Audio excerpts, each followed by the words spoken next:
Navigating the holiday season can be a challenge for many mamas, and that's why author and podcast host Monica Samuels is here to share some of her top tips to get through it with a smile, a laugh, and the feeling of community. It's really big, important stuff we're talking about today. Monica, good morning. Good morning. Let's first talk about how you became a podcast host, how you became an author, because this all started from your momdom. Right. I had an older son, my first son, when I was an attorney at a big law firm here in Austin, and I was pregnant with my second child. I thought I should stay home with my kids.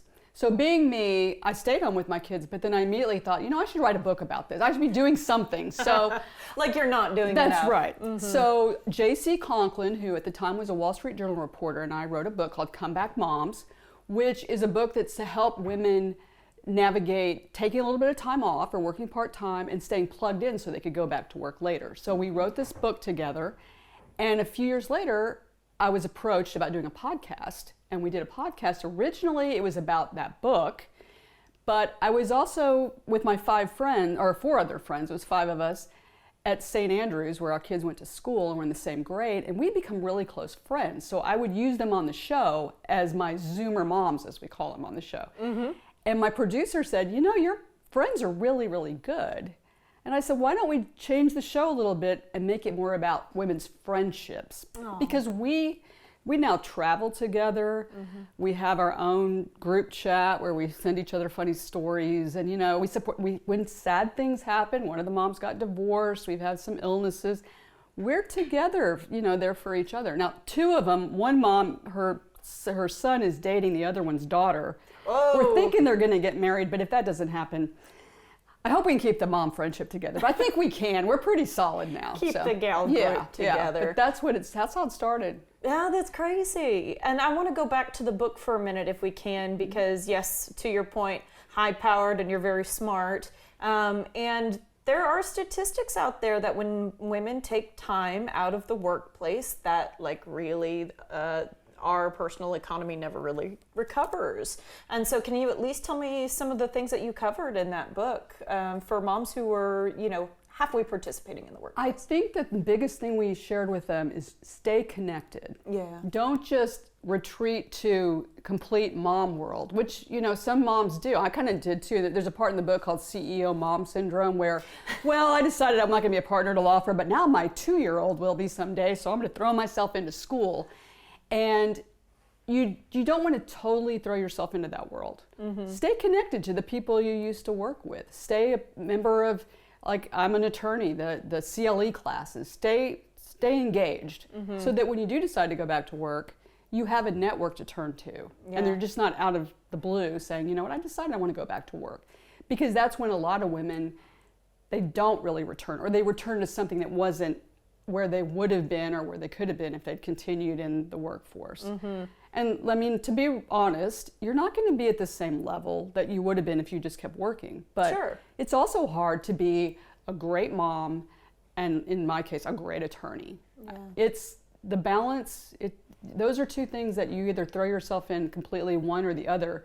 If you're such an overachiever that you got to be the best, then you have to balance it and accept that. And we sort of have an attitude. It's tough to do. It is tough to do, but we have an attitude on our show now, and as a subsequent to the book, that women are just having to have a different trajectory in their lives and their careers. Men's careers may go in their 20s, 30s, 40s. That may be the high point, where they're growing.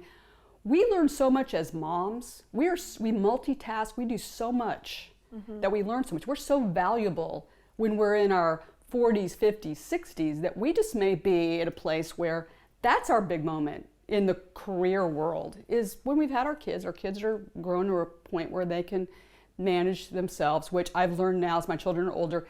That doesn't really happen necessarily. You think once a mom, always a mom. That's right. Mm-hmm. But, so it's just, you take a different attitude towards it. You know what? I'm going to do great things throughout my whole life. I won't be retiring when I'm 65 or whatever. I'm just keep right on going. I'm going to. Yeah. Good for you. I hear so much power when you speak. And also you say you want to bring some levity to the whole thing, because Christmas time especially, you said it's mom's show. It's mom is the producer, mom is the creator. and this can be a really stressful time. It is extremely stressful. It is definitely the mom show. And as I've always said, if you want to see what it's like to be a mom because you're not a mom yet, you're like, oh, you know what? I'm going to help at Christmas. I'm going to do that. Then you would never become a mom because moms at Christmas, we're the whole thing. You're the whole shebang. Yeah, I mean, we do the Christmas cards, the gift purchasing, the gift wrapping. Like the other day, it took me a day and a half to decorate a tree, but I did it because you do it all by yourself. The family, yeah, the whole family, they just wait for the big show and they enjoy it, and you enjoy putting it on. But I guess my biggest advice from getting through all of that is when I had younger kids, I did everything. I had Department 56 villages, I had little carousels in the house. I looked like Macy's department store. My house was so decorated, and outside it looked like, National Lampoon. It was like the Griswolds lived there because I was going to do it big because that's kind of how I have to do everything.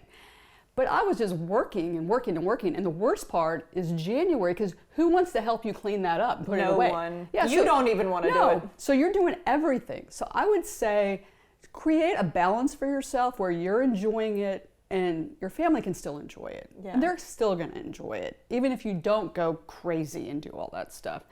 Absolutely. So that's probably the biggest piece of advice for moms at Christmas. You can scale it back and still be joyful. Yeah, absolutely. Yeah, and for anyone who hasn't listened to your podcast before, just talk to me about some of the things, that you guys have covered recently.